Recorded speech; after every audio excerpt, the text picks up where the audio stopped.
Bonsoir à tous, bienvenue dans Culture 100 et hors saison 5 épisode 7. On se retrouve aujourd'hui pour débriefer la rencontre entre Lens et Brest et la victoire de nos 100 et hors 2-0 aujourd'hui. Dans le temps additionnel de cette émission, il est de retour. Mathieu nous partagera sa vision de l'actualité du Racing Club de Lens. À la mi-temps de cette émission, vous retrouverez comme chaque semaine le quiz. Puis en seconde mi-temps, vous en avez désormais l'habitude, nous ferons un zoom sur notre invité du jour. Nous nous projetterons également sur les matchs de la semaine, les déplacements au Panathinaikos jeudi et à Monaco dimanche. La Team Culture 100 heures donnera également, comme à son habitude, ses pronostics pour les matchs de la semaine. Pour m'accompagner ce soir, après une performance vocale de haute volée pour fêter son intégration à l'équipe cette semaine, il est également avec nous ce week-end. Bonsoir Jimmy. Bonsoir Persiam, bonsoir à tous. Il était vexé lundi dernier et tel un grand champion, il a remis les pendules à l'heure lors du quiz la semaine dernière. Bonsoir Guillaume. Salut Pierre-Sam, bonsoir à tous les supporters lensois. C'est le sosie officiel de Vincent Lagaffe, ou l'inverse, on ne sait plus vraiment. Bonsoir Sébastien. Bonsoir à tout le monde. Nous accueillons également avec un grand plaisir notre invité du jour, ancien joueur du Racing Club de Lens, ancien entraîneur également et ancien international français. Bonsoir et bienvenue François Brisson. Bonsoir à tous. Messieurs, on va tout de suite rentrer dans le vif du sujet et siffler la première mi-temps. Le RC Lens s'est donc imposé 2-0 face à Brest ce dimanche après-midi. Ouverture du score dans un premier temps de Johanner Chavez. Le Racing Club de Lens double la mise sur le but contre son camp de Le Cardinal. Whisty a déclaré après le match: il y a beaucoup de satisfaction. Je pense qu'il y a toujours ce mythe d'avoir des difficultés à enchaîner après un match européen. On ne l'a pas vu du tout aujourd'hui. On a su se montrer mature dans ce qu'on a fait. Plutôt d'accord, Jimmy, avec la déclaration du coach sur la maturité de l'équipe durant ce match? Oui, effectivement, plutôt d'accord dans le sens où je trouve qu'on n'a pas été tellement en difficulté finalement. Je pense qu'on a fait une très bonne entame déjà. On a essayé de jouer haut, de les orienter côté pour les obliger à jouer long. C'est ce qu'ils ont fait régulièrement, à part trouver ailleurs qu'au-dessus et qu'il était assez esselé. Ça nous a permis de récupérer énormément de ballons et ça nous a permis après nous d'attaquer, vite se mettre le match dans la poche. Donc je trouve qu'effectivement, je rejoins Will Seal sur sa déclaration, belle maturité. Plutôt d'accord avec la déclaration du coach François. Un match plein de maturité, on a su les gêner assez facilement. Oui, j'ai bien aimé la première mi-temps, surtout la fraîcheur, la mobilité retrouvée d'une équipe lensoise, avec une attaque côté droit surtout qui était performante. J'ai moins aimé la deuxième mi-temps parce que ils auraient dû punir les Brestois. Il y a eu les attaquants n'ont pas marqué, ça me dérange un peu parce que c'était un match avec des occasions et pour se mettre en confiance, notamment le jeune devant, numéro 36 là. Rémi Labolascari. Je pense qu'il a ce genre de match, faut marquer parce que il y a des opportunités. Donc peut-être que par la suite ça sera plus difficile. Mais dans l'ensemble, j'ai retrouvé une équipe mobile collectivement à plusieurs. Donc c'est intéressant. C'est ce que doit faire le Racing Club de Lens. On a quelques statistiques sur ce match, pardon. Les expected goals 1,95 du côté de Lens, 0,67 du côté de Brest, 51% de possession pour Lens, 49% du côté de Brest, 22 tirs à 10, 11 tirs cadrés à 2. Guillaume, le RC Lens n'a pas eu une possession outrageuse dans ce match, mais s'est montré beaucoup plus dangereux que son adversaire. Est-ce que c'est ça aussi la maturité d'une équipe, c'est de pas forcément dominer outrageusement dans la possession, mais d'être beaucoup plus dangereux et beaucoup plus incisif? Après la possession, on a la chance d'ouvrir le score quand même assez rapidement, donc effectivement les configurations de match elles évoluent, même si on s'est pas mis bloc bas, on n'a pas attendu Brest. Mais néanmoins, voilà, automatiquement quand tu ouvres le score, tu peux être un peu plus dans le contrôle, laisser un peu plus le ballon à l'adversaire pour essayer de contrer, etc. Donc c'est quand même ce qu'on a fait. D'ailleurs on a eu pas mal de contres, hein. Mais effectivement, depuis le début de l'ère Will Steele, c'est vrai que c'est pas la possession, c'est pas un dogme. Effectivement, c'est pas non plus quelque chose qu'on cherche à tout prix. Par contre, quand on a la balle, on va très vite. On cherche à aller très vite vers l'avant, Mmh. en passant par des milieux et puis ensuite trouver des combinaisons offensives très rapidement. Donc, on a des possessions peut-être courtes, mais beaucoup plus peut-être plus intenses, plus tranchantes que sur la période francaise. Plutôt d'accord avec ça, Seb. On cherche moins à jouer avec pas faire moins jouer avec le ballon, peut-être moins jouer à la baballe, mais dès qu'on a le ballon, d'en faire quelque chose, de le remonter plus directement, d'en faire quelque chose rapidement. Est-ce que t'es d'accord avec l'analyse de Guillaume? Oui, après, ce qui est intéressant, c'est que quand on a la balle et qu'on est en position avec un bloc bas de l'équipe adverse, on cherche quand même à contourner, mais on aspire d'un côté pour essayer d'aller après très très vite de l'autre côté. Et il faut que, en fait, j'ai le sentiment que par rapport effectivement à ce qu'on a connu ces dernières années, on essaye comment dire, de transverser en fait très très vite de l'autre côté Mhm. pour être tout de suite tranchant en fait et de pouvoir enclencher un centre. Après, je trouve qu'il y a un petit peu plus de présence dans la surface. Il faut juste un petit peu plus de précision dans les centres, mais on est un peu plus nombreux dans la surface que les années précédentes, il me semble, en tout cas sur ce match.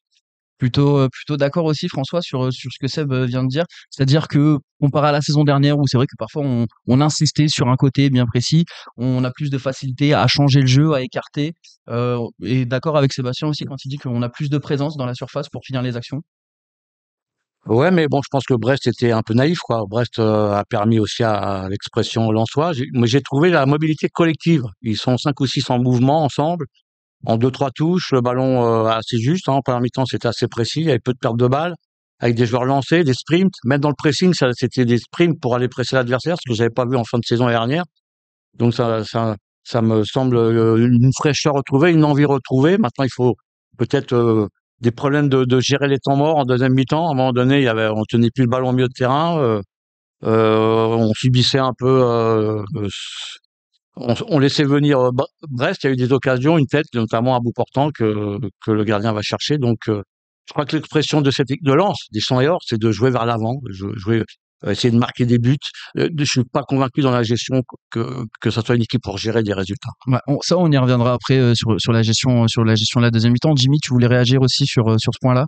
Sur ce point-là, oui, effectivement, moi je pense que on est, comme pour pu dire Guillaume, on est vraiment dans cette idée, en tout cas, de aller plus vers l'avant rapidement.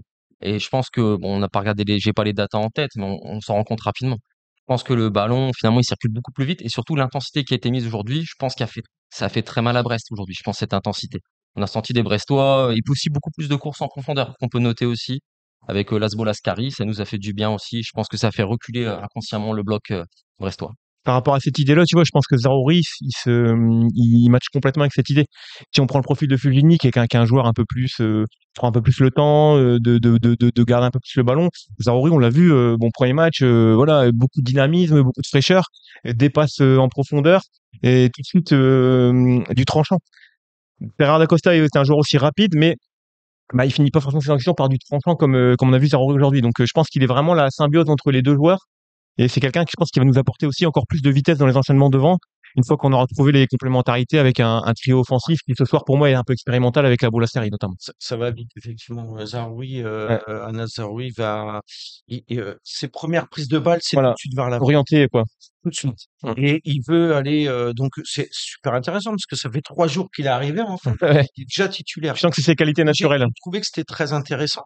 Après, on se rend compte qu'effectivement, il y a une façon de voir aussi avec ses collègues, tu vois. Mais ouais, c'était intéressant. Mais effectivement, je pense que le fond de jeu de Will Steele, effectivement, c'est d'aller très rapidement de mettre le danger. Un peu moins de construction et défensivement, malgré tout, défensivement, ce qu'on peut voir aujourd'hui, c'est que ça fait 3 matchs officiels, tu prends un but À 10. à 10, Ouais. À 10. avec un exploit individuel où il dribble 5 joueurs. Donc, mais à voir. Je suis un peu d'accord sur ce que François disait tout à l'heure, euh, parce que nous, on est cette génération, enfin, on est plusieurs générations, mais c'est vrai que ce côté de jeu des 100 et hors, de porter vers l'avant et sans arrêt et mettre la pression, nous, c'est ce qu'on a vécu, c'est ce qu'on aime. Aujourd'hui, il faut s'adapter peut-être au football d'aujourd'hui, mais je ne suis pas sûr que Lens est fait pour rester en place derrière, comme en Italie, le catenaccio, et de se dire: «Venez, nous on prendra pas de but». Voilà. C'est peut-être un côté comme ça, mais en tout cas en transition offensive, on est très rapide et très assez efficace. Mais on fera un petit focus un peu plus tard dans ce débrief, notamment sur Zaroury, sa prestation en tant que titulaire aujourd'hui. Et on parlera un peu de ces baisses de concentration ou ces baisses de rythme qui, par moments, peuvent nous faire un peu peur. On reviendra sur ça juste après. Messieurs, je voulais enchaîner avec vous sur notre déclaration de Will Steele après ce match. Le groupe est complet et compétitif. On voit qu'il y a une concurrence saine et positive. Il y a des joueurs sur qui on se posait la question, notamment sur les deux pistons. On les a changés. On a mis Johanner Chavez qui marque le premier, Ruben Aguilar qui est à l'origine du deuxième.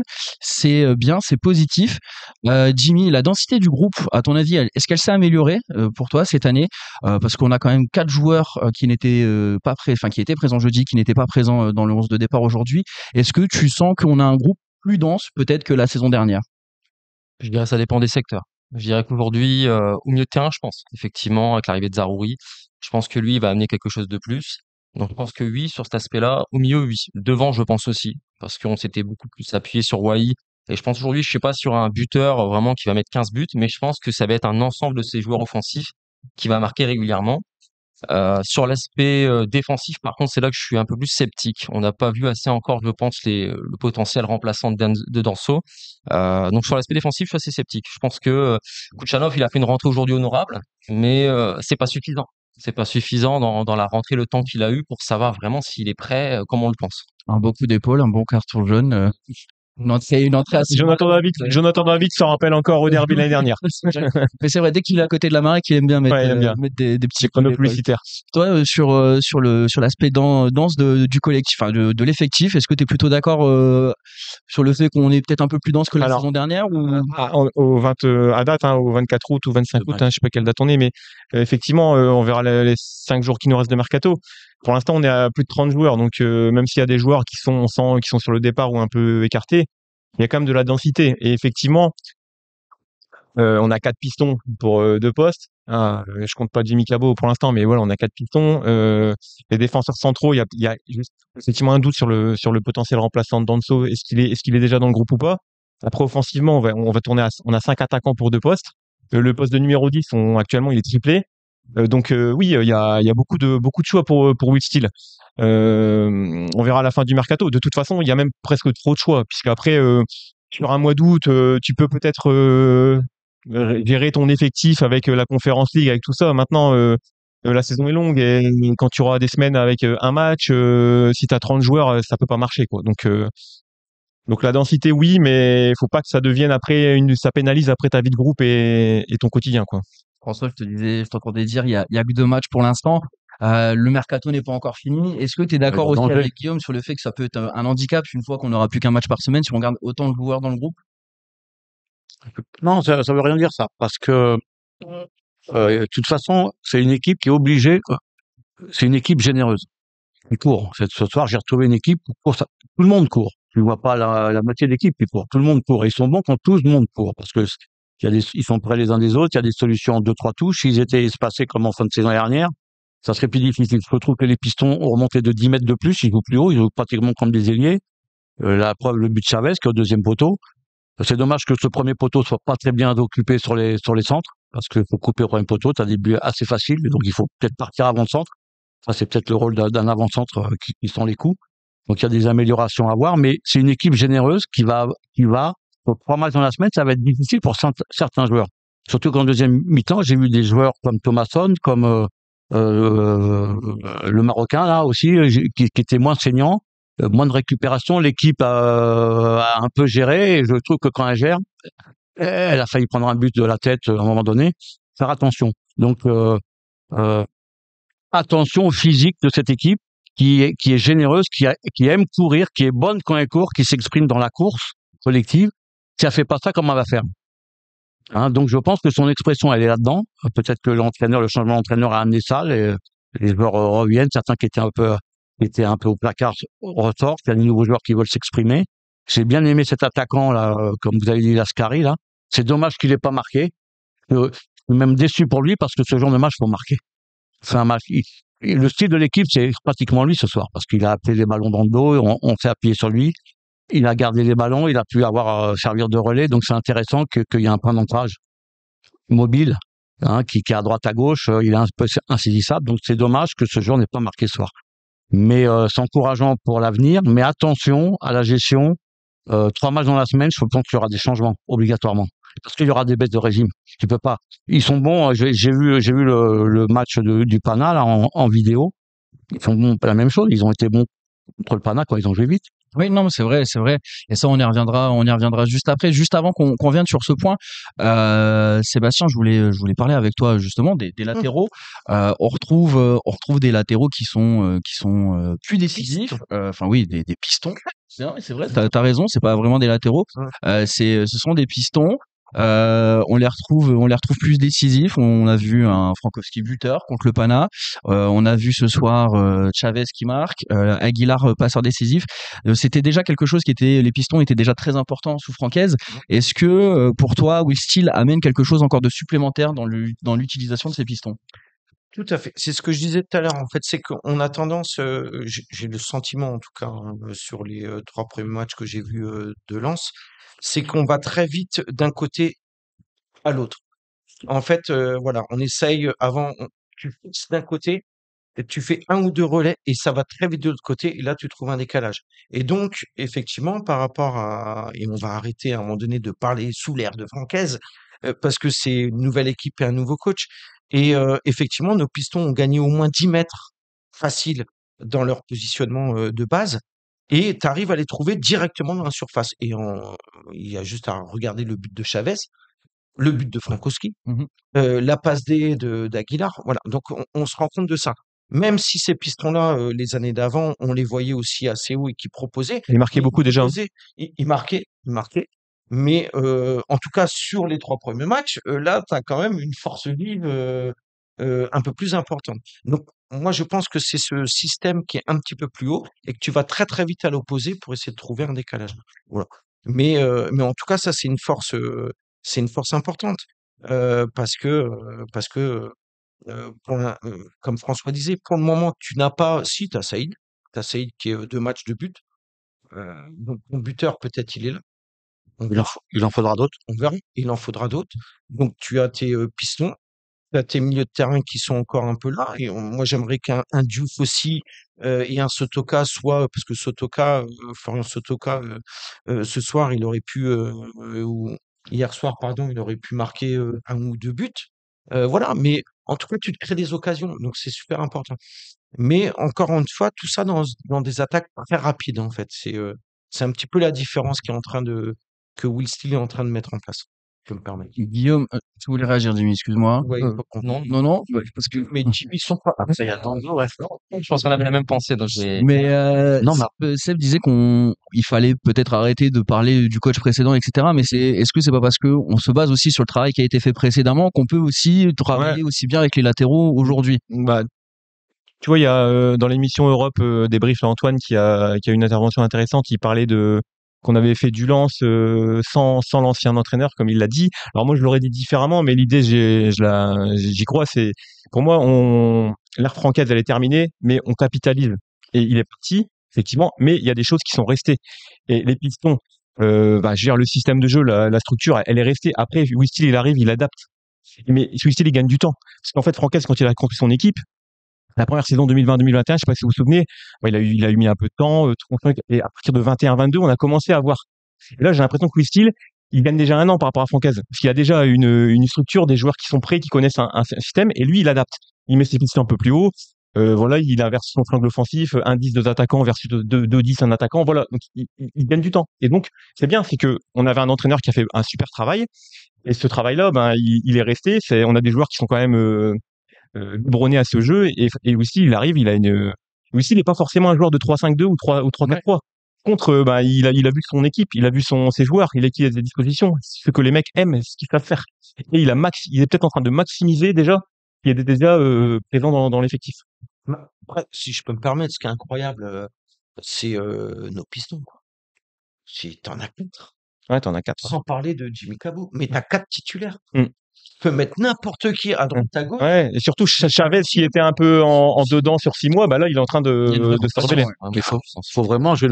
C'est bien d'avoir parce que si tu joues pas comme piston, c'est 5-3-2. Hein. Ouais, c'est sûr. Piston, c'est 3 et après c'est soit milieu excentré, soit ailier. Donc c'est important quand tu décides de jouer comme ça, d'avoir des joueurs capables de pistonner, de remplacer les ailiers, avec la qualité de centre, qualité de finition. Chavez, il a marqué un but d'ailier au deuxième poteau. Hein. Ça définit la hauteur de ton bloc, en fait. Et les pistons, hein. Frankowski contre Pana, il marque un but d'ailier qui couvre le deuxième poteau. Mais ça, faire. Frankowski, Ça, il faut- c'est l'homme des buts des grands matchs, des buts, le derby, Paris, voilà, c'est Ouais. c'est un buteur, hein, Maintenant, Monaco. Le style par rapport au piston, c'est ce que je disais, il a gagné 10 mètres. Ouais. Attends, Dans la position, il a gagné 10 On mètres. verra quand on sera une équipe qui va nous faire subir quand même. Hein. On était tous On en verra, match. on verra sur des, Ouais, ouais, des non, équipes, mais là, des c'est adversaires. des équipes. Mais bon, l'inquiétude, C'est peut-être que on monte. il y a l'inquiétude à avoir, c'est peut-être si Danzo s'en va. Je trouve que c'est un joueur important, c'est le capitaine. C'est un 28 ans, il a l'expérience, c'est un joueur de vestiaire peut-être aussi. Faut pas l'oublier, ça, ce qu'on ne voit pas, nous, ce qu'on ne sait pas, ce qui se passe. Alors, le capitaine, c'est Samba, mais, Danso, ouais. Moi, le- il part, et après, je trouve Il qu'il part, Danso. il court beaucoup, hein. Il m'a rappelé Trésor, ça m'a rappelé Trésor quand il nettoyait tout seul derrière, hein. Non, mais là, c'est un mec, Ouais. il a rattrapé beaucoup de coups, hein. Les tacles glissants en deuxième mi-temps, des centres, s'il est pas là, s'il n'y a pas un autre joueur moins fort, je sais pas comment ça se passe, hein. Donc, c'est un joueur important qu'il va falloir, s'il s'en va, le remplacer, hein. On verra. Il est remplacé. Hein A priori, Ah, Will j'espère. Still dit Ah, qu'il mais a déjà carrément. une solution dans l'effectif. Hein, donc, Mais Rouzanov, il est exceptionnel, mais on en reparlera. On verra. Rouzanov, il rentre en temps un peu. Plus vite que Danso. Non, mais après, c'est Il va plus le vite terrain. que Après, Il n'a pas la même intelligence que Danso quand même. Ouais, c'est ça. Il va plus vite, mais sur sa relance, je pense qu'il y a du taf. Mets-le mais- dans l'axe, on en reparlera. Ouais. On en reparlera. On en reparlera quand il sera installé dans la défense. Grand plaisir. Tout de suite, messieurs, je voulais qu'on fasse un petit point sur les recrues. Alors, on a vu Satriano aujourd'hui, mais on l'a vu que quelques minutes. Mais je voudrais surtout qu'on fasse un focus sur Zaroury. Premier match, première titularisation, première passe décisive. Dans les intentions, on l'a vu très dynamique, très présent au pressing, très à l'aise techniquement. Jimmy, est-ce que tu le vois déjà comme un potentiel homme fort de la saison à venir? Ou c'est peut-être un peu trop tôt, on est déjà dans l'inflammade à cause de cette première passe décisive. Mais toi, quel est ton ressenti par rapport à ce joueur? Bah, c'est vrai, effectivement, c'est un peu trop tôt. Je pense qu'on peut pas s'enflammer. Par contre, je me dis juste que si Will Steele directement il l'a mis titulaire, c'est qu'il a vu quelque chose même en séance, quelque chose qui en valait la peine. Et aujourd'hui, sur cette titularisation, clairement, il a répondu aux attentes et même plus qu'aux attentes. Aujourd'hui, j'ai vraiment apprécié sa passe décisive, son activité, cette touche technique. C'est quelqu'un que dès qu'il est touché, il va très vite à se retourner. Affaire à suivre, mais en tout cas, sur un match comme aujourd'hui, je pense qu'il a marqué des points. François, plutôt d'accord sur cette nouvelle recrue? ouais, bon, moi, je le découvrais, je connaissais pas trop ce joueur, mais bon, écoutez, l'équipe était bien équilibrée en première mi-temps, un peu moins en deuxième. J'ai trouvé que l'équipe, avec la fatigue, était un peu moins en place. Donc, le moment où tout le monde est en place, c'est plus facile. J'ai rien vu d'extraordinaire, hein. Bon, j'espère qu'il va dans les actions individuelles. Je trouve que l'équipe, au-delà du jeu à combiner rapide, ça serait bien que de temps en temps qu'il y ait un joueur qui fasse péter individuellement. Alors ça peut être un milieu. Quand les attaquants trouvent pas le remède, il faut qu'il y ait un milieu. Peut-être que ça sera lui, mais bon, c'est un joueur intéressant qui perd peu de ballons, qui joue simple. Mais bon, c'est pas un match j'ai pas vu un match pour m'enflammer plus que qu'il faudrait, quoi. J'ai préféré ce jeune joueur Lascaré, je vous le dis là. Ça m'a pas déplu d'avoir un attaquant comme ça, mobile. Maintenant, faut marquer. Faut marquer. Quand t'es joueur offensif, que tu t'appelles, que tu sois milieu de terrain comme le Marocain, là, il faudra marquer des buts. Quand l'équipe, les attaquants vont pas trouver la solution, il faudra qu'il y ait des joueurs qui marquent des buts. Bien sûr. Puis arrêter, coup franc, corner ou un ballon. Des passes clés, des passes. C'est intéressant. Il faut marquer des buts quand tu es à Lens. Il faut marquer des buts. C'est un club pour aller de l'avant, pour marquer. Croyez-moi, je connais un peu ce club. C'est un club pour s'affirmer, pour progresser. On va ailleurs, pour aller plus haut aussi. Mais c'est un club un public, un environnement qui te permet ça. Donc il faut que les joueurs en soient conscients de ça. En parlant de progression, on a revu la doublette Thomasson Diouf, certains dans l'équipe et puis même ici avant de commencer l'émission, on parlait d'Andy Diouf et certains le trouvent un ton en dessous. Guillaume, est-ce que tu trouves aussi qu'il est un ton en dessous par rapport au collectif en ce moment? Est-ce que tu le trouves? Est-ce que tu pourrais le voir meilleur? Est-ce qu'on attend plus de lui? Déjà, il fait pas un mauvais match. Par contre, je le trouve plutôt neutre, un peu yaourt nature, comme on dirait. Il fait des bonnes intentions. Il y a des bonnes intentions. Il y a des prises de balles. Il sent qu'il a envie d'aller vite, de se projeter. Et malheureusement, souvent, ça finit par ça finit pas par quelque chose, soit par un tir, par une frappe, par un centre, par une action positive, tu vois. Pour l'instant, il a du mal à mettre un peu d'efficacité alors lui, il est pas là il est pas forcément là il peut marquer, mais il est pas forcément là pour marquer ou faire la passe D, il est là pour faire l'avant-dernière passe, peut-être, tu vois. Et, ben, pour l'instant, ça manque. Alors, ils ont fait un match de chien, parce que tu parlais de la doublette, Thomasson Diouf, ils ont quand même fait un sacré match ils ont bien galopé aussi. Thomasson, il couvre partout, hein, c'est le joueur d'équilibre parfait. Il couvre les pistons quand il monte, il se projette devant, il se met devant la défense, il va à droite, à gauche. Voilà, Wistil, il lui a trouvé quand même, parce que bon, Thomasson, tout le monde tout le monde, les haters, tout le monde est tombé sur lui C'est parce vrai. que il a fait une frappe Ah, moi, presque contre son camp. Non, mais t'es pas un hater, quoi. jamais. Et encore aujourd'hui, Voilà. il est Donc, encore aujourd'hui, hein. Thomasson, il faut laisser le temps à ce joueur, il faut laisser le temps au joueur, déjà il a construit sa préparation, il lui a fait confiance, il lui a donné un nouveau poste, un nouveau rôle qui est, bah voilà, par rapport à ses qualités, Thomasson, c'est un mec qui court 13 km, Un marathon 13 km par match, hein. par match. Donc voilà, c'est un gars, il a besoin d'avoir de la liberté aussi et peut-être effectivement dans un poste d'animateur plus proche de l'attaquant, avec jouer un peu d'au but et avoir pas beaucoup de place, etc. C'est peut-être pas ce joueur-là dynamique, hyper intensif, etc. Il est plus il faut qu'il puisse faire des courses, se cavaler, faire du terrain. Et effectivement, c'est peut-être la place qui lui est trouvée. Donc par rapport à Diouf, voilà, Diouf, je te confirme que j'attends plus de lui parce qu'il faut vraiment que cette année il explose parce que sinon ça fera 2 ans et ben, à un moment sa carrière sa carrière il y aura un coup d'arrêt quand même. Sébastien, plutôt d'accord, un peu de Proya haute nature, c'est quand même un transfert à 15 millions la saison dernière. Transfert important, on le voyait comme le remplaçant de Seko Fofana la saison dernière. Peut-être le costume un peu trop grand pour lui dans une saison où ça a été un peu compliqué pour tout le monde. Là, le début de saison, on sent que, enfin voilà, on en attend plus, comme le disait Guillaume. Qu'est-ce qu'il faut à ce joueur pour qu'il puisse passer ce cap? Parce que à Bâle, c'était quand même un membre important de l'effectif, qui a été meilleur jeune de la Conférence League à 2 ans. Le joueur n'a pas perdu son football en arrivant à Lens. Qu'est-ce qu'il faut pour qu'il passe son trou? Ça se voit. On voit qu'il a pas perdu son football. En fait, moi, j'ai pas de souci. Simplement, il faut qu'il soit efficace. Moi, remonter la balle sur 30 mètres et donner après une balle Derrière, à l'adversaire ou que ça parte en touche ou on perd le temps qu'il a gagné en remontant la balle, ouais. moi, il y a pas de souci. On va pas faire un parallèle avec Seko Fofana parce que voilà, Non, du tout, voilà, du tu vois. tout. Mais non, moi j'aime bien ce joueur et puis je suis content que l'entraîneur lui fasse confiance. Il a honoré sa médaille olympique et on a la chance d'avoir Monsieur Brisson François ici Champion olympique. sans déconner, champion olympique. On a honoré avant le match la médaille d'argent olympique d'Andy Diouf. Le coach lui fait confiance. À un moment donné, comme disait Guillaume, oui, il n'y a pas de problème, mais à un moment donné, il faut être décisif. Donc c'est une passe D, c'est un but. Parce que Il est obligé. Une Tu avant-dernière tu passe, peux pas. voilà, un truc. Une c'est un relais. avant-dernière passe, effectivement, Mais où tu fais cadeau à l'autre qui centre en retrait, Ouais, c'est et but. puis Voilà, voilà, c'est et ça. c'est cadeau. Ouais. C'est l'avant-dernière passe où tu dis, c'est cadeau. Voilà, il y a but derrière, tu vois. Mm. Donc oui. Donc moi, j'ai besoin, effectivement, Il a besoin de confiance. C'est un joueur qui a besoin de confiance. il donne, Il est un peu il est dans introverti, l'état il a besoin de d'esprit. confiance, Ça, hein. c'est important. ah ouais, Dans c'est l'état un d'esprit. garçon Il n'y introverti. a aucun Bah, problème. c'est Le ressenti, le langage ouais. corporel sur le terrain, tu sens quelqu'un de. Mais c'est pour ça, Ouais. le fait de le faire jouer, tu dois prendre Ouais, ta ouais. place. À un moment donné, Sachant t'as que 20 ans, sa 21 ans, place, 22 ans. sa place, s'il la prend pas, il y a un autre qui va la prendre, hein. Mais On a El exactement. Agnaoui qui est blessé, mais qui va revenir. Demain, si Will Steele, il doit faire mettre El Agnaoui sur le terrain, quels vont faire, On quoi. a commencé à jouer où, à un moment donné, on te donne ta chance, faut la prendre. Et là, comme tu disais, alors, 15 millions d'euros, le transfert, bon, ouais, ok, certes, ok. Mais Ça fait non, non, partie, ça fait tu dois, partie des attentes. ouais, mais tu dois prendre ta chance. À un moment donné, il faut là, moi, je pense, Mais il a les qualités pour. Il a les qualités. Non, parce que il faut qu'il débloque quelque chose. moi j'aime bien ce genre de joueur. C'est un mec, un type, il devient un vrai relayeur.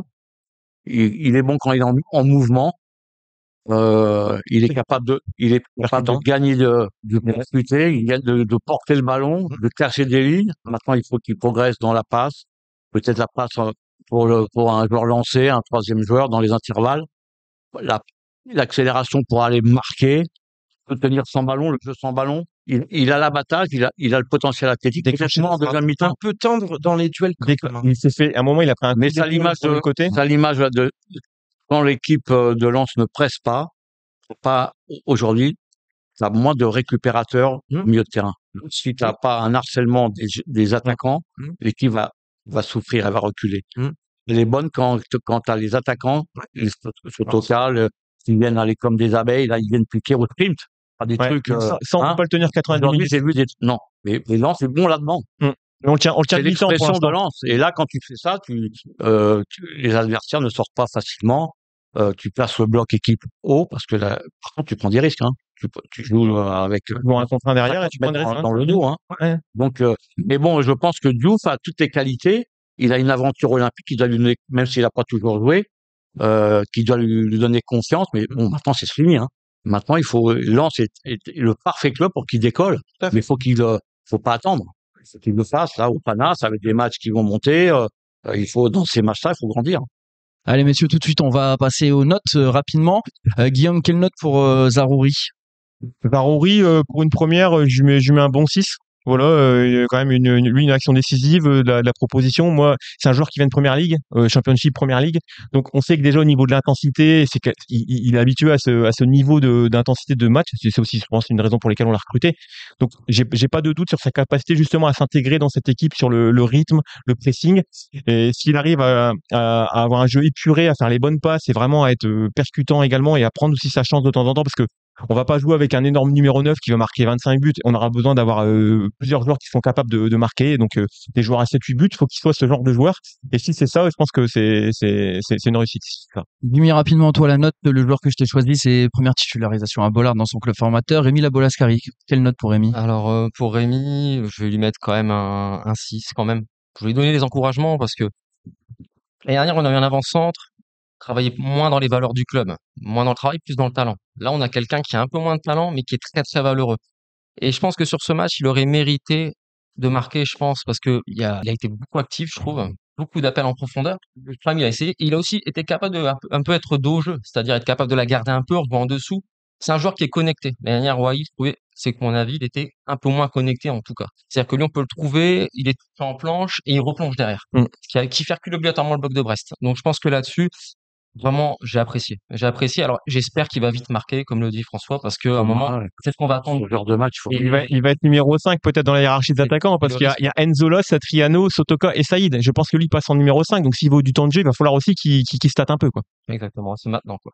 François, on vient d'en parler assez longuement. Quelle note pour toi, Andy Diouf, aujourd'hui?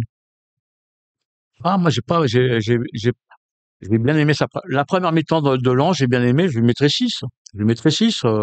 La moyenne, c'est 5, mais bon, je lui mets 6. Même si la deuxième mi-temps, dans l'ensemble, j'ai trouvé que les milieux avaient baissé de rythme. Toute l'équipe, hein. Toute l'équipe, à partir du moment où tu veux gérer, qu'est-ce qu'on fait? On y va pas, attention, là, c'est un peu moins fond. Au début, il fallait marquer des buts, il fallait avancer, tout le monde était dans le même sens, courait dans le même sens. Donc, c'est un peu comme l'Ascari, c'est Diouf, il fait des bonnes choses par séquence, pas tout le temps. Je trouve que c'est un joueur intéressant quand il touche le ballon parce qu'il a le gaucher qui porte le ballon. Maintenant, il faut mieux finir. Il a une qualité, il a un potentiel pour mieux faire, pour apporter plus de différence, pour faire des différences. Quel que soit le poste. Juste ce que dit François, c'est peut-être un point commun de nos 3 matchs, c'est qu'on fait des grosses premières mi-temps. À chaque fois, on mène à la mi-temps. Et en deuxième, On a une baisse de régime. on marque pas en deuxième. Parce qu'on a une baisse de régime, quoi. Donc, c'est bien parce qu'on fait la distance très vite, mais il va falloir qu'on arrive, quand on a des adversaires un peu plus hauts, à aussi, en deuxième mi-temps, continuer. Après, tu l'as vu contre le Pana, parce que tu prends un but. Mais on est à 10, là. J'ai envie de dire, quand t'es à 10, c'est différent. C'est pas faux. Mais malgré tout, c'est... Angers, c'est dur la deuxième, hein. À 1-0, c'est dur la deuxième. Là, Brest, c'est dur la deuxième. Et Pana, c'est dur la deuxième. Mais t'as vu l'équipe qui court? Vous avez vu le nombre de kilomètres? Je voudrais bien savoir le nombre de kilomètres, faudrait regarder ça après les matchs.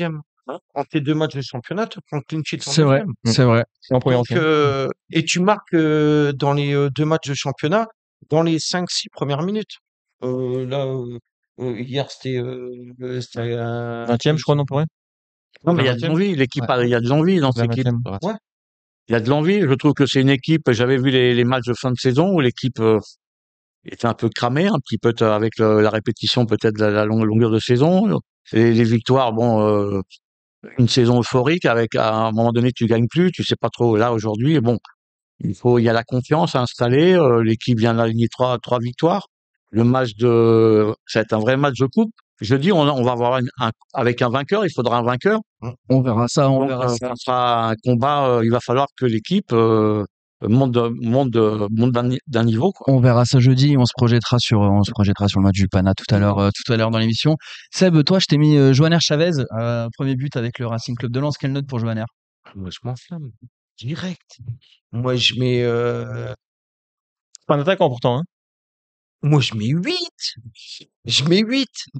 Bah ouais, non, mais carrément. Mais Premier but, sincèrement, Machado, il est incroyable. Va prendre la place de Machado. Le mec, tu fais appel à lui, il est là depuis l'année dernière, il dit rien, il travaille. Il sent un potentiel de dingue. Il a une puissance Il est grand, hein. incroyable. Il est grand, hein. Et là, il est en angle fermé. Faut la mettre, hein, en angle fermé, hein, croisé, hein. Attention. Donc non, il marque son premier but à Bollaert. Et voilà, il montre que pas de problème. Machado, en plus, a pris un rouge. Il joue à Monaco. Il est là, 2 minutes. il est Ouais, là, c'est il vrai. est là, et tu peux compter sur lui. Donc non, grosse prestation. Moi, j'ai vraiment adoré. Et depuis l'année dernière, quand on l'a découvert, on a senti dès les premiers matchs, en fait, beaucoup d'étincelles. Et non, je suis content pour lui parce que là, en plus, il score. Et pour la Franchement, confiance il y a d'un une vraie joueur, c'est progression, hein. c'est Il y a vrai une qu'il y a vraie progression de début de saison par rapport aux 6 mois qu'il a fait. il y a une vraie- D'apprentissage. il y a une vraie progression et on l'a senti tout de suite. On enchaîne tout de suite sur les cartons rouges et cartons verts de ce match. Guillaume, je commence par toi, un carton vert sur ce match. Bah, moi, j'ai un carton vert, puisque j'avais Arnaud Pouille devant moi en tribune Marek. Et donc voilà, j'étais content de le voir, et carton vert parce qu'en fait voilà, il était directeur général du club, donc il avait un des postes les plus importants. Et bon bah l'histoire s'est terminée, on sait tous ce qui s'est passé. Et puis bah la saison redémarre et il est en tribune Marek avec sa famille à regarder le match, et c'est-à-dire que c'est un vrai supporter de Lens, et peu importe sa fonction, il soutient le club, et Un vrai voilà, amoureux, c'est un ouais, petit clin d'œil à Arnaud Pouille, voilà. un vrai amoureux du Racing. J'ai un ami aussi qui l'a croisé en train de manger une bonne frite en avant-match. Ça fait plaisir de voir ça. Sébastien, un carton rouge sur ce match? non, pas de rouge, mais un L'arbitre. vert par rapport. Non, un carton rouge. Ah, un C'est rouge. carton rouge ou rien? Ah, rouge. Ah non, pas de rouge. Pas de rouge? Ah bah, si t'as pas de rouge, Si, dis-moi. Il est hors jeu. un rouge à Machado, s'il en a pris un. C'était Lol, oui, lol, non, c'est vrai, lol. c'est C'est vrai, drôle, c'est ça, quand vrai, même, hein. c'est Le vrai, pauvre. c'est vrai. Ils sont smart, même. François, un carton vert, quelque chose sur ce match Peu en de particulier? Le début de match voilà. J'aimerais bien que Lens, à domicile, fasse des débuts de match contre tout le monde. Ils emballent le match, qui jouent dans le camp adverse, et que, à partir des attaquants, tu presses, tu harcèles, tu pousses à la faute adversaire, tu vas chercher le gardien, tu agresses, tu vois, voilà, dans un football, offensif, défensivement, tu vas de l'avant constamment. Voilà. Pour installer une mentalité. C'est ce qu'il faut que ce club, à nouveau, il y a un public à faire lever, hein. Bien sûr, Il faut le faire lever, ce public, hein. Et on l'a Des fois, senti. il est pas toujours présent, hein. Il faut le faire lever, le Et public. c'est vrai qu'on l'a Donc, c'est senti. les joueurs qui doivent faut allumer. On l'a senti en début de deuxième mi-temps où Pas l'inverse. on a eu un creux et le public a eu un petit creux aussi. Donc, il faut le réveiller. Il faut l'éveiller, le réveiller, et c'est les joueurs offensifs qui doivent donner le ton. Je vois le football comme ça. Mis-toi un carton rouge sur ce match.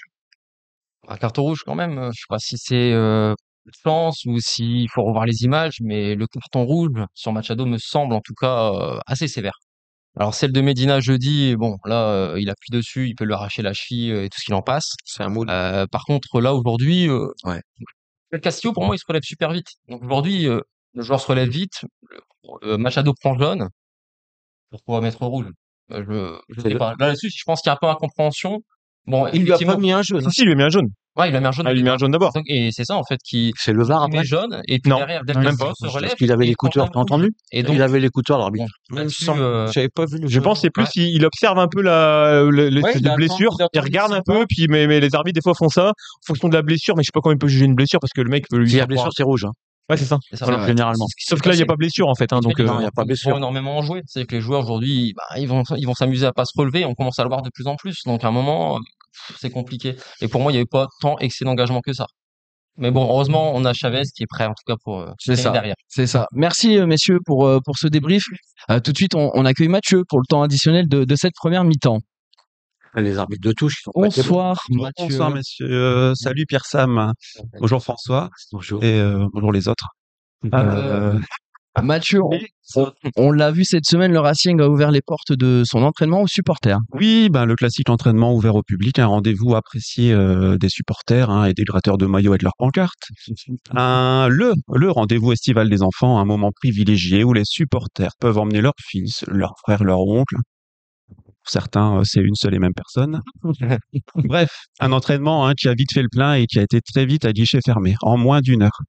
Bon, le problème, c'est que certains prennent des billets et ne viennent pas. Je me demande si les mecs ne sont pas assez stupides pour bloquer des places gratuites dans l'espoir de les revendre. On veut bien être un club avec de la ferveur, mais bon, quand même. Moi, perso, 15 € les 3 places, mais j'étais super bien placé. Bref, allez, petite devinette. Si vous voulez jouer, il y a eu quoi le même jour que cet entraînement? Un barrage de Ligue des Champions, bien sûr. Alors imagine, tu fais un barrage de Ligue des Champions et tu remplis pas un petit stade. Non, je déconne, mais imagine quand même.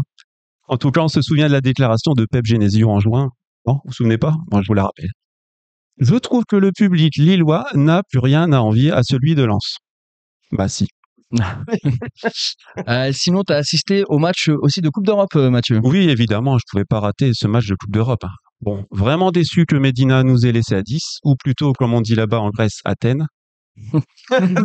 Ouais, non, ok, celle-là, je la garde pas. Non, mais leur star, Ioannidis m'a impressionné. Ça m'a complètement fait oublier les déceptions estivales Esanis et Ouessalis. Et même si les Grecs nous ont cuisiné, c'était vraiment la feta Bollard. On va parler transfert maintenant, Mathieu. Oui, des transferts qui n'en finissent plus. On ne sait plus, on est perdu. Des arrivées en veux-tu, en voilà, des noms qui sortent de nulle part, des négociations en sous-marin et des joueurs qui passent même leur visite médicale à la Gaillette avant même que les insiders mercato des réseaux sociaux aient eu le temps de balancer une pseudo-info éventuelle. Bon, finalement, ça bosse bien à la Gaillette. Pierre Drey aussi réalise avec ses équipes un mercato assez cohérent et surtout fidèle aux valeurs du Racing et à l'image des supporters lensois qui se sont empiffrés de barbecue et de bière tout l'été et qui vont maintenant devoir donner la priorité à un bon dégraissage. Par contre, comme je le disais, on a beaucoup trop de joueurs. Comme beaucoup de supporters, il va falloir dégraisser. Oui, donc oui, nécessairement. Et donc forcément, des joueurs doivent partir, Mathieu. Bah oui, et c'est la raison pour laquelle le Racing a créé un loft dans lequel se trouve Salis Abdoul Samed. Alors on m'aurait dit qu'en off, Joseph aurait dit à Pierre Drey aussi, niveau budget, si tu vends Abdoul, ça m'aide. Bon, il y a aussi, malheureusement, et vous allez me dire, je parle toujours de lui, mais il y a notre nouvelle recrue, notre champion du double faux départ, le favori du challenge Bonaventure Calou, celui qui compte bien déloger Benjamin, Moukonjou, pas Castelnuy, de la première classe. Je vous parle évidemment du remplaçant préféré de ton remplaçant préféré, Steen Spearings. Bon, Spearings dans le loft, ça n'étonnera personne, surtout les plus de 30 ans, avec cette coupe à la Jean-Édouard, il fallait évidemment y voir un signe. Non, mais plus sérieusement. Il serait, et on est content pour lui, il serait convoité par le club danois de Brøndby. Espérons qu'il trouve chaussure à son pied et qu'il ne soit plus la Brøndby galeuse du Racing. Allez, mobilisez-vous. Si vous voulez que Spearings revienne au prochain mercato estival, tapez 1. Toujours dans la catégorie départ, un autre un peu moins gai se profile. Eh oui, on est un peu triste de son côté. Après un début de saison canon, Kevin Danso est très sollicité. Alors après avoir tapé dans le nez de Kylian Mbappé, il aurait cette fois tapé dans l'œil des dirigeants de la Roma. On a tous vu Kevin Danso seul, assis dans le tunnel d'entrée de Bollard après le match de Coupe d'Europe. Alors à nous aussi, Kevin, tu nous as tapé dans l'œil, mais plutôt directement dans le nerf lacrymal. Allez, on va pas pleurer, mais quand même. C'est tout pour moi, bonne semaine, et allez, Lens. Merci Mathieu, et à la semaine prochaine. Jimmy, Mathieu l'évoquait dans sa chronique. Les déclarations de Pierre Drey aussi jeudi sur un départ souhaité du joueur. Le joueur qui reste jeudi après le match du Pana dans les couloirs. Le joueur qui après le match contre Brest rentre en dernier et profite d'une dernière ovation de Bollard. Est-ce que tout ça ne scelle pas définitivement son départ, même si chaque match dans chaque match où il est présent sur la feuille de match, on est content, on se dit un match de plus, mais est-ce que là c'est pas vraiment les adieux du joueur? En tout cas, si c'est les adieux, je veux bien que ce soit après jeudi déjà. Clairement, oui, c'est vrai que ça y ressemble énormément et puis on peut comprendre ses ambitions. On peut comprendre que c'est un joueur qui peut aujourd'hui aspirer d'aller au-dessus d'un club comme le Racing Club de Lens, pour rejoindre ce qu'a dit François tout à l'heure. Lens, ça peut être un très bon tremplin, qu'on est capable de se mettre à niveau. Je pense qu'il a énormément prouvé. Il y a certains supporters qui le prenaient un peu en grippe par rapport à ce qui s'était passé à Montpellier, à domicile. Aujourd'hui, je pense que contre le Pana, jeudi, il a montré aux gens qu'il était capable de se racheter. Si en tout cas on attendait quelque chose de lui. Et moi je pense oui effectivement ça sent la fin. Mais aujourd'hui est-ce que ce sera mardi ou après jeudi? J'espère en tout cas après jeudi. Bah, on espère tous après jeudi. Tout de suite, on passe à la mi-temps et on passe au quiz de cette émission. Pour le quiz, le thème du jour, ce sera le RC Lens en Coupe d'Europe. Deux équipes, Guillaume, Sébastien. T'es plutôt bien tombé, Sébastien. Et deuxième équipe, Jimmy, François. Première question tout de suite. En 1975-1976, le RC Lens dispute sa première coupe européenne, jouant la Coupe des Coupes. Le RC Lens sera éliminé en huitième de finale par l'AE, défaite 3-2 aux Pays-Bas et défaite 3-1 à domicile. La question est la suivante. Quel club Lens a-t-il éliminé pour se qualifier en huitième de finale? Guillaume, Oui. Magdebourg. Non. C'est pas Magdebourg. Peut-être à la duo. Non. Guillaume, Non plus. des Irlandais, là, Des Irlandais, effectivement. Farm quelque chose, non? Farm quelque chose, ouais. Ouais, je vais t'accorder point. C'était Home Farm. Il y avait Farm. un partout en Irlande et 6-0 à Bollard au retour. Home Farm. Je me suis dit que j'allais peut-être te prendre sur cette question, mais même pas. Non. Donc un point pour l'équipe Guillaume Sébastien. C'est pas né, hein. Deuxième question. L'année suivante, le RC Lens. Faut que François l'écoute. Ouais, en plus Écoute je pense qu'il y a des questions sur lesquelles tu peux mettre en difficulté Guillaume. L'année suivante, le RC Lens joue la Coupe UEFA. Le RC Lens sortira à Malmö en 32e de finale, puis la Lazio en 16e de finale et sera éliminé en 8e de finale. Quel club descendant en D2. Oui. Quel club éliminera le Incroyable. RC Lens à ce stade de la compétition? Magdebourg. Cette fois-ci, c'est Ouais. Magdebourg. Et descendant des deux. 2 points pour l'équipe Guillaume Sébastien. Incroyable. Troisième question, messieurs. En 1983-1984, le RC Lens revient en Europe et dispute la Coupe UEFA. Oui. Comme lors de la saison 1976-1977, le RC Lens jouera un 32e de finale, puis un 16e de finale et se fera éliminer en 8e de finale. Il y a une particularité sur cette épopée européenne. Quelle est-elle? Guillaume. Oui. Bah, on a joué 3 clubs belges. Oui, exactement. Est-ce que t'as les Guillaume, J'ai Antwerp. Guillaume, il a révisé ses classiques, Anderlecht, c'est pas possible. Anderlecht? Et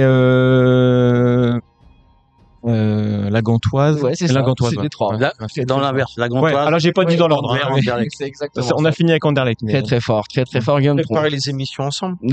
Avec une énorme équipe, peut-être la plus grosse équipe que j'ai vue à Bollard, Anderlecht. Anderlecht. Ah. Direct. 3-0 pour l'équipe Guillaume Sébastien. En 99-2000, le RC Lens sera facile. le meilleur parcours européen de son histoire avec une demi-finale de Coupe UEFA face à Arsenal.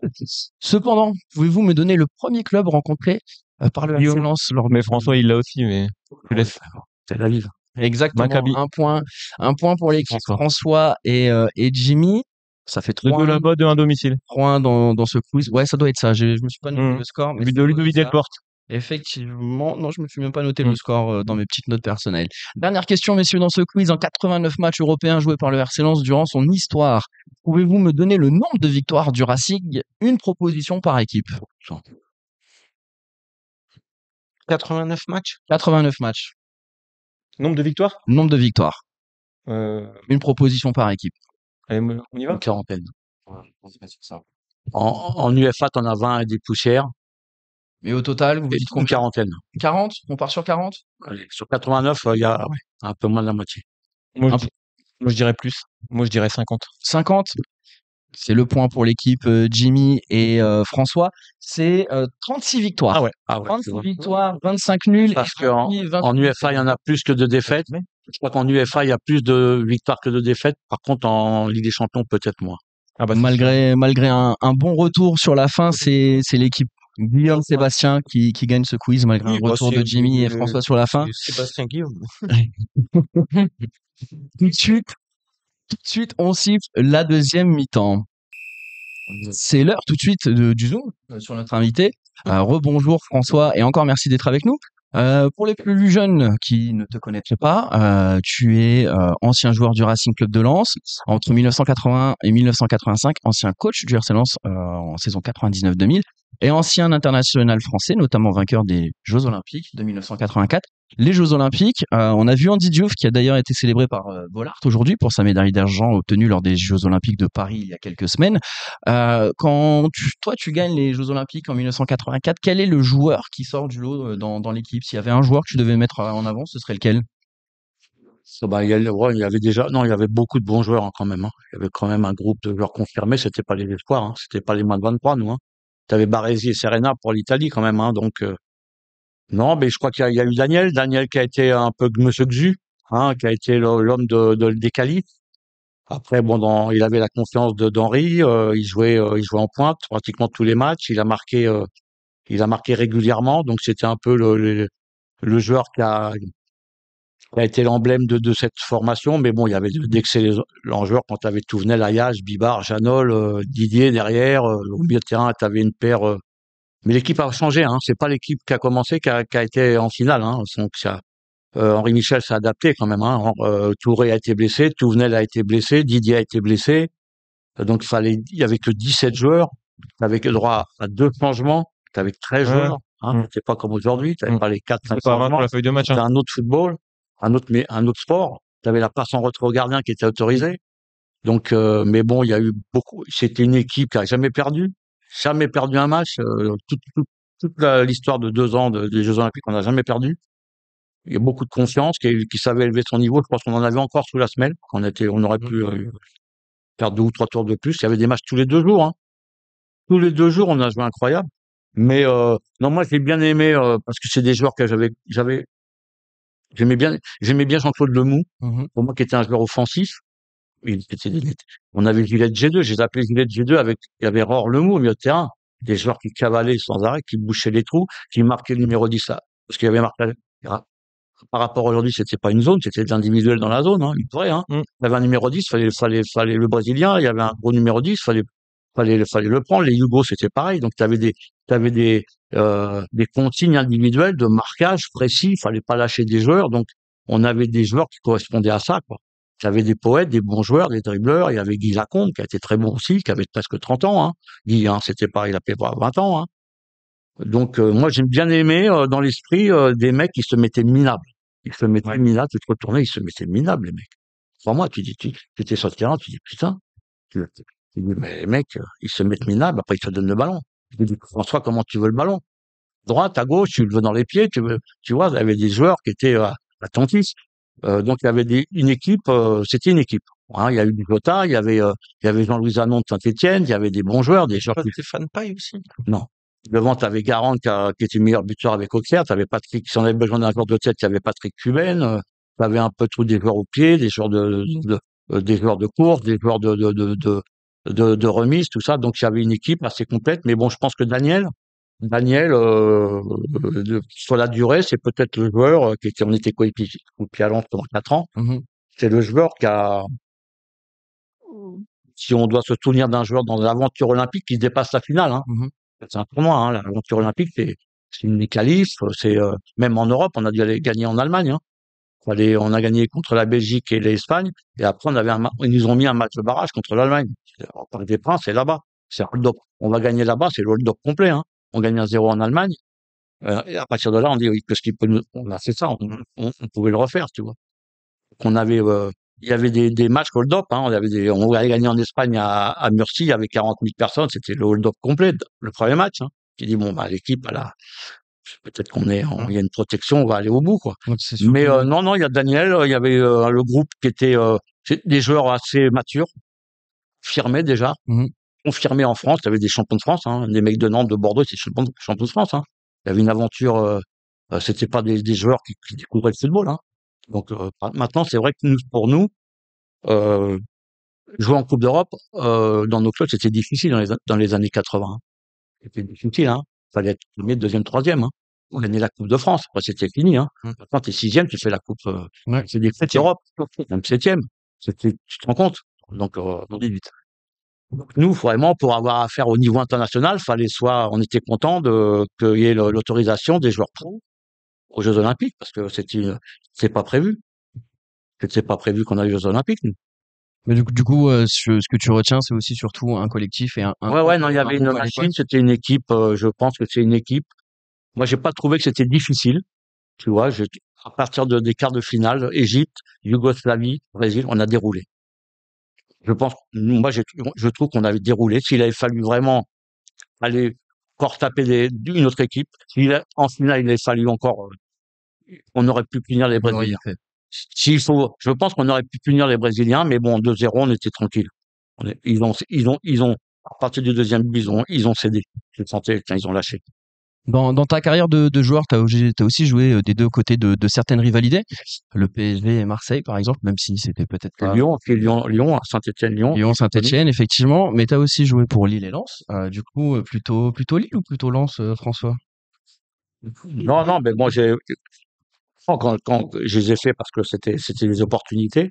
Moi, j'ai bien aimé Lens parce que ça correspondait à mes années de maturité. Je sortais d'apprentissage du PSG et de Laval. J'ai fait une grosse saison à Laval, une énorme saison à Laval, qui est peut-être avec Costelle. On avait meilleur buteur du championnat de France avec Brebou de la Montagne. C'était un 4-3-3 avec le millénaire en 80. Après, j'étais prêté par le PSG. Croyez-moi, il y avait une équipe spectaculaire, peut-être une des meilleures équipes en vrai 4-3-3. Ça débordait à droite, à gauche. Il y avait un vrai numéro 10. Des joueurs de position, tu vois.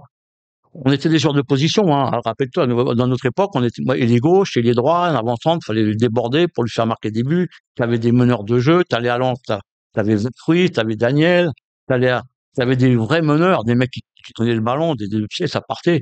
Bon, moi, j'ai connu ça. Au PSG, t'avais Piazecki, t'avais Moustapha Dallet, j'ai joué avec Danky. Pour moi, c'était des clients, donc, mais mes années lensoises, j'ai bien aimé, même si on aurait dû faire mieux. Je pense qu'on avait un groupe de 22-23 ans avec un noyau de joueurs, des gros espoirs français. On aurait dû faire mieux, notamment au niveau de l'Europe. Anderlecht, c'était difficile, mais je pense que des fois, tu dois croire à ce qui est impossible. Et, pour avoir été entraîneur à Lens, quand on sort Celta Vigo qui était meilleur que nous, on sort peut-être l'Atlético Madrid qui était meilleur, on va gagner avec Kaiserslautern. On a peut-être qu'on était une génération en 80 qui n'était pas persuadée de pouvoir aller chercher parce qu'on fait un partout contre Anderlecht et un 0 match retour qui était l'équipe de Belgique avec Morten Olsen, avec des gros joueurs danois. C'était des grosses équipes, hein. Mais bon, le regret, non, ma meilleure période est lensoise. Euh, je, je pense qu'on aurait pu. Il y avait tous les Français. Il y avait des grosses écuries en France. T'avais Nantes à Lille-Lozic, t'avais Bordeaux avec Vivi, Tigana, t'avais des grosses formations qu'il fallait les battre. Je pense qu'on aurait pu être en UEFA plusieurs fois. On l'a fait qu'une fois. Ma déception à Lens, elle a été là. En 84, on est européen et après on finit septième. C'était là. J'étais déçu parce que on avait un joueur merveilleux, Vertruis, un des plus beaux joueurs avec qui j'ai joué. Et on n'a pas su tout inscrit, Piet, il y avait des beaux joueurs. Et le collectif, je ne dis pas les joueurs, mais le collectif n'a pas eu la mentalité et le club, parce que le club n'était pas l'ambition pour aller s'installer en Europe. Tu parles d'Europe et justement, ben, je le dis, on va jouer face au Pana, qui est réputé pour avoir une grosse ambiance. Toi, quel est le stade le plus chaud que t'aies connu en tant que joueur du RC Lens ou en tant que coach à Lens, le stade européen ou même français qui t'a le plus marqué? Tu sais, j'ai fait beaucoup de, tant que joueur, bon, il y a eu Saint-Étienne dans les années de début de ma carrière à Saint-Étienne. Après, pour avoir joué à Marseille dans l'air tapis, il y a eu le Vélodrome, c'est quand même chaud. En Europe, je peux dire, c'est dans le top 5, hein, européen et mondial, je sais pas, hein, parce que moi j'ai travaillé à Marseille dans le recrutement, j'ai fait 12 ans, j'ai fait 1500 matchs, j'allais partout en Amérique du Sud. Et un stade qui m'avait impressionné, c'est le stade du Caire, national du Caire, 100 000 personnes, de la folie. Égypte, Argentine, match amical, de la folie. Moon aussi, grosse impression. Je suis allé à la Bombonera, je suis allé au Maracana, je suis allé voir au National de Monténégro, voir l'Uruguay, des trucs, des gros stades. Atlético Madrid, j'ai vu Ronaldinho en Libertadores, j'ai vu des gros matchs. Je pense qu'en Europe, Marseille, donc quand ils ont décidé il y a un match où ils sentent qu'il faut, le public a un rôle à jouer. Ils sentent qu'ils ont un rôle à jouer. Je le sens. Donc déjà quand j'ai joué à Marseille sous l'air tapis avec Jean-Pierre Papin, avec Potter, tout ça, on sentait. C'était pour moi. Donc Marseille. Quand ça va pas, tu te fais Oui, pas aussi, oui. En tout cas, le Panathinaikos, l'ambiance, elle est un peu pas surfaite, mais c'est un peu fantasme, je pense. Ils vont jouer au stade olympique, 70 000 personnes. Il y aura 20 000 personnes dedans. Il y a une piste d'athlétisme. C'est pas leur petit stade qui est beaucoup plus chaud. Donc, je pense que pour jeudi, il faut pas non plus qu'on s'inquiète par rapport à ça. Non, parce que non, mais déjà c'est un groupe qui a un vécu, une équipe l'équipe de Lens est pratiquement la même que l'année dernière. Ils ont vécu quand même européen. Ils ont joué Séville, Arsenal, après d'autres matchs. Donc ils connaissent. En France, quand tu vas jouer à Marseille, quand même tu dois, quand même, tu sais ce que c'est une ambiance un peu contraire. Donc il n'y a pas à trembler. Après, c'est faire son match, tu vois. Qualif, c'est un match de coupe. Ouais, bien sûr, bien C'est sûr. toi, t'occuper de toi. Bon, alors, une fois que le match est démarré, tu te prends une bouteille qui te tombe devant, tu prends des sifflets. Attention à un truc, parce que je me rappelle avec Lens, avec Daniel, en 98, on va au Pana, le premier match. Alors je sais pas, bon ça j'ai pas de, mais les dirigeants de l'époque de Lens avaient pris l'hôtel à l'aéroport et on avait failli être en retard au match Parce qu'Athènes, c'est compliqué. avec les embouteillages d'Athènes. Et moi je me disais tiens ils ont peut-être payé des mecs pour pour tomber en panne devant le car. On était arrivé 3/4 d'heure avant le match. Il y avait un quart d'heure, on s'était habillé. Daniel était pas content dans le car. Hein, on était debout, il y avait comme par hasard, il y avait des taxis qui étaient en panne ou des bagnoles en panne devant. On avait mis 2 heures pour aller au stade. Donc, j'espère qu'ils ont pris l'hôtel à côté du stade ou je ne sais pas comment ils ont calculé parce que c'est possible que c'est le seul match, hein. Avec Londres aussi, quand on avait joué à Arsenal, c'était un peu comme ça. Mais attention à ça parce que tout est possible. C'est la Coupe d'Europe, hein. Tout est possible dans le foot pour intimider. C'est pas la première fois que ça se passe. Donc, il y aura peut-être ça à jouer, mais bon, après, c'est un match de coupe. Il faudra un vainqueur. Il faudrait que ça s'annonce. Tu parlais du Pana et d'ailleurs on arrive sur une semaine assez décisive assez décisive pardon pour le Racing Club de Lens. Justement, on sort d'une bonne dynamique en ce début de saison, 3 matchs, trois victoires en 3 matchs officiels. Est-ce que après un aller satisfaisant dans l'expression collective, dans la solidité défensive pendant 70 minutes à 10 contre 11 et une victoire de 1, est-ce que ça nous permet d'être totalement serein pour le match retour? Et puis messieurs, je vous demanderai aussi votre avis sur le match à venir. Est-ce que pour toi le match aller qu'on a fait, le fait de aussi bien tenir à 10 contre 11 pendant 70 minutes, ça nous permet d'être serein pour jeudi et d'y aller assez confiant? Tu peux être confiant, mais je crois pas que l'équipe de Lens actuellement soit une équipe finie, hein, qui peut s'installer comme Bordeaux de Giresse dans les années 80 ou le PSG de Rail ou le Marseille de Tapi de Papin. On n'en est pas là, donc pour se déplacer, c'est une équipe en apprentissage. Il y a un entraîneur qui va découvrir la Coupe d'Europe aussi. Hein, je pense qu'il a pas joué en Coupe d'Europe encore cet entraîneur. Non. Donc ça, bon, c'est des matchs. En tant qu'entraîneur, c'était le plus facile, hein. Les Moi, joueurs, ils sont focus, t'as rien à faire. ah ouais, parce que les mecs toute la semaine, ils sont incroyables. Ouais. Il y avait un niveau d'entraînement, il y avait aucun déchet. Des fois, Tout le monde veut je rentrais, jouer. je disais, putain, il y a aucune perte de balle. Tous les mecs étaient affûtés, tout le monde voulait jouer. C'était des matchs où tu pars. Tu avais un travail d'entraîneur de découverte. Tiens, je connais pas, je vais chercher. Donc tu cherchais. euh, tiens, les 5 derniers matchs, c'est quoi? Leur saison, c'est quoi? Leurs points forts, points faibles. Tu avais les vidéos. Donc tu as un gros travail qui est pas hors de l'ordinaire par rapport au championnat de France. Donc, tu vas jouer le 7 à Vigo. Tiens, j'étais parti à Vigo. J'avais pris le train. J'avais été dans une voiture avec un dirigeant à voir Vitesse Arnhem. Je suis allé à Arsenal voir contre Leeds. Donc, je suis allé tout seul, tranquillement, parce que, ouais, tiens, je les ai vus, je sais les jouer. Tiens, j'ai tout pris, tiens. Voilà, tiens, tiens, la Vitesse Arnhem, ça avance pas. Tiens, c'est un jeu, faut leur rentrer, tu vois, donc, tu trouves des solutions en voyant ça. Donc, moi, j'avais apprécié ça pour ce travail de découverte et après, tu dis, tiens, j'ai prévu ça et tu le fais. Je dis, tiens, Vitesse Arnhem, faut leur rentrer dedans. Je mets, je décide de mettre Dacour en 10 au bout d'une demi-heure, on gagne 3-0. Je dis, mais il faut leur rentrer dedans.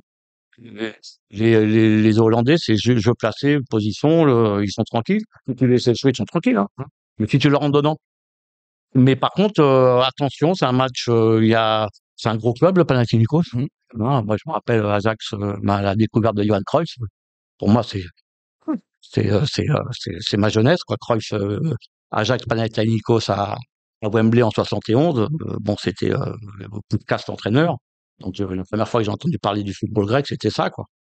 Après, j'y suis allé. Je suis allé sur place souvent, régulièrement à Athènes. Je suis allé voir tous les clubs d'Athènes et même à Salonique. Je connais un peu, je connais très bien ces clubs, le stade olympique, le stade de l'Olympiakos, le stade de l'AEK. Bon, bah, j'ai même fait, j'étais l'Acropole. Donc, Donc je connais très bien tout ça. C'est un club qui a pas été champion depuis 14 ans. Mhm. Ils sont 4e du championnat grec. Ils ont gagné la coupe. J'ai vu le match en vidéo. C'est une équipe, attention. Faut leur rentrer dedans. Faut pas les laisser jouer parce que c'est des bons joueurs. Ionadidis, là, qui est attaquant, c'est un bon joueur. Tété, c'est un bon joueur. Le Uruguayen, le petit qui est rentré en deuxième mi-temps, là. Attention à lui. Parce qu'il y a des bons joueurs. À leur rythme.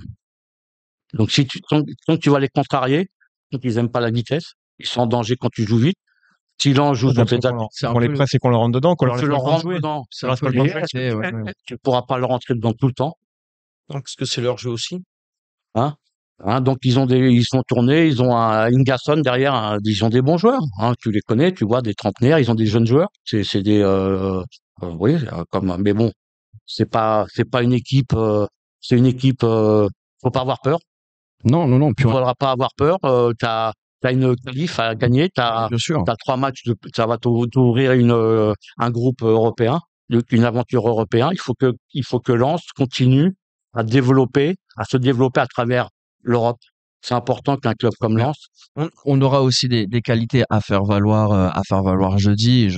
On n'a aucun doute sur la capacité de Will Steele à mettre en place les éléments nécessaires pour bousculer cette équipe du Panathinaikos. Ils ont, ba- Euh, ils sont allés le tour précédent. Ils avaient gagné.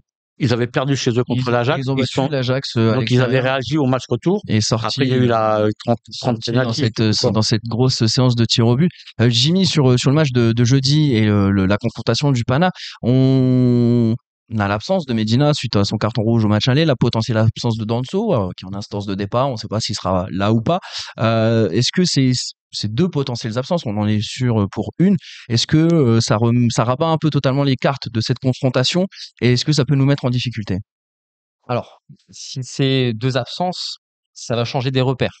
Donc effectivement, ça j'irai pas jusqu'à rabattre les cartes, mais ce manque de repères, pourrait nous mettre un peu plus en difficulté. Cependant, si c'est une seule absence, celle de Medina et que Kouchanov, intègre, à moins que ce soit quelqu'un d'autre, mais je pense que ce sera Kouchanov, je pense qu'on en est capable largement. Je pense qu'on peut pas oublier non plus jeudi que si on reste à 11, je sais pas ce qui se passe pour le Panov. Sur l'arbitre. Honnêtement, peut-être que ça se termine en toute humilité, peut-être que ça peut se terminer à 3-0 quand même. Plus que ils reviennent au score et ils en sont Ouais. pas loin. Parce qu'à 11 contre 11, je pense que on allait les chercher, etc. Ils étaient vraiment en difficulté et on a eu énormément d'occasions. On sentait qu'ils étaient totalement bouleversés par l'événement. Donc je pense qu'à 11 contre 11, je pense que ça, il y a des grands, on peut être optimiste clairement. Il y a des très grandes chances que ça passe. Euh, Après ce déplacement au Pana, on va enchaîner un autre déplacement 3 jours plus tard à Monaco. Guillaume, 2 déplacements en 3 jours, ce sera le 4e match en 10 jours et non pas, comme je l'ai dit la semaine dernière, le 4e en 7 jours. Est-ce qu'on doit voir ce match comme un match bonus en cas de bon résultat? Est-ce qu'il faut pas attendre forcément de résultats Non. positifs? Alors, de bonus, j'aimerais bien parler de match test. Parce que le match à Monaco, si c'est celui-là dont tu parles, on va en tout cas en Ligue 1, ça va être le premier adversaire un peu le gros calibre, vraiment. Voilà, Monaco qui a fini 2e, qui démarre très fort sa saison, qui est peut-être programmé pour essayer d'embêter le PSG le plus longtemps possible.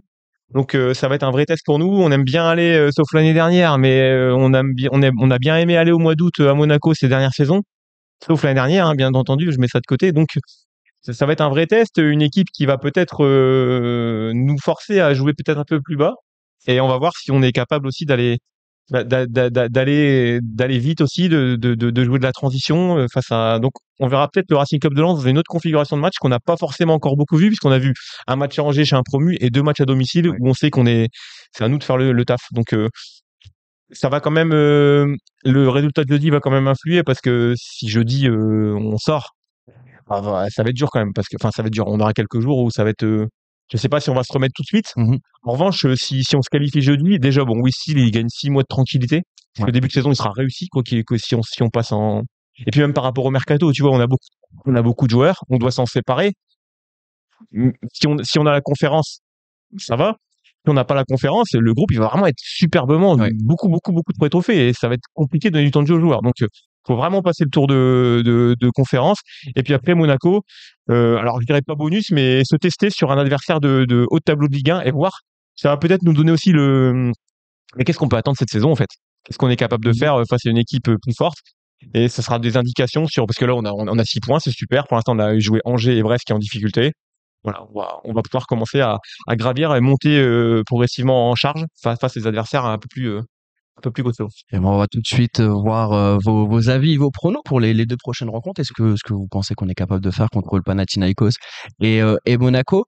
Seb, je vais commencer par toi. Ton prono contre le Panathinaikos et ton prono contre Monaco? Moi, je vois un partout au Pana. Ouais. Et Monaco, je vais changer mon fusil d'épaule et je vais faire un bon clean sheet. Je vais faire un bon 0-0.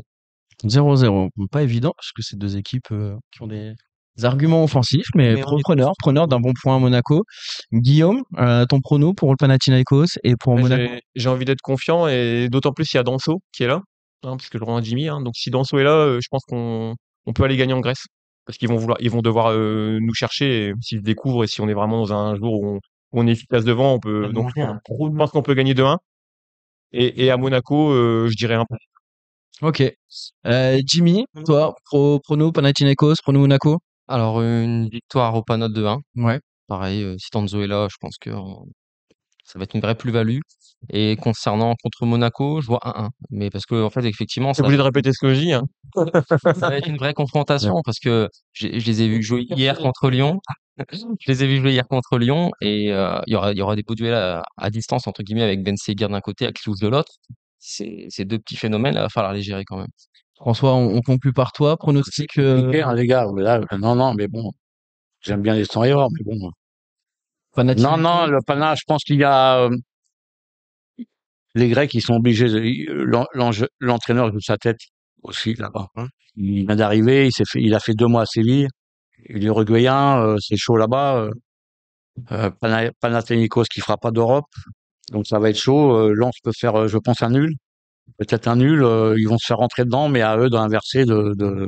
Après, Monaco, ça sera plus compliqué. La récupération 3 jours après, le résultat de Pana va peut-être influer sur l'équipe, j'espère que non, j'espère que le match de Monaco, bon, un pronostic c'est difficile, mais je crois que cette équipe de Monaco peut être champion de France cette année.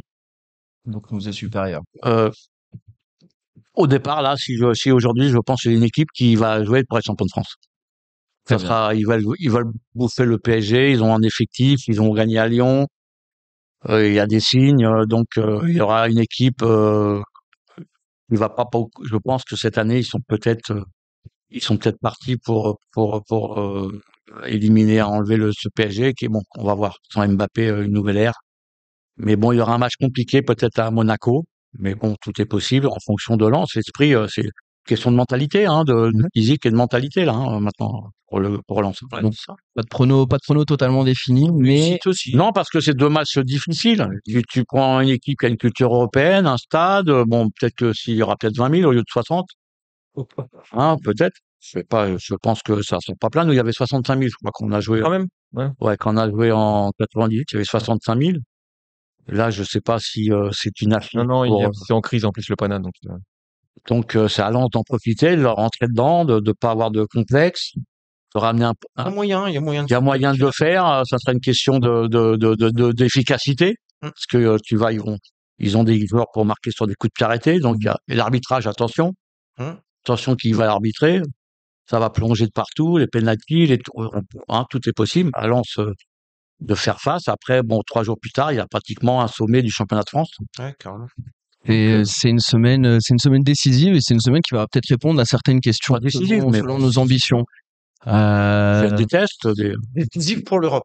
Décisif pour l'Europe. Après, ça répondra c'est sûr. peut-être à Ça, certaines c'est sûr. questions. Pour le Et championnat, décisive aussi pour savoir quelles ambitions on peut avoir quand même en Ligue 1. Exactement. Je vous remercie, messieurs, pour ce moment passé ensemble.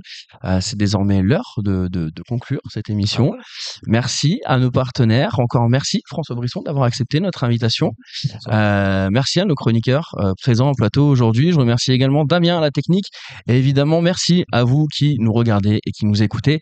Likez, commentez, abonnez-vous aux différentes plateformes de podcast. Suivez-nous sur X, Facebook et Instagram. Et pensez à activer les notifications de la page YouTube pour suivre nos directs. Bonne soirée et allez Lens. Bonne soirée. Allez, Lens. Tchuss.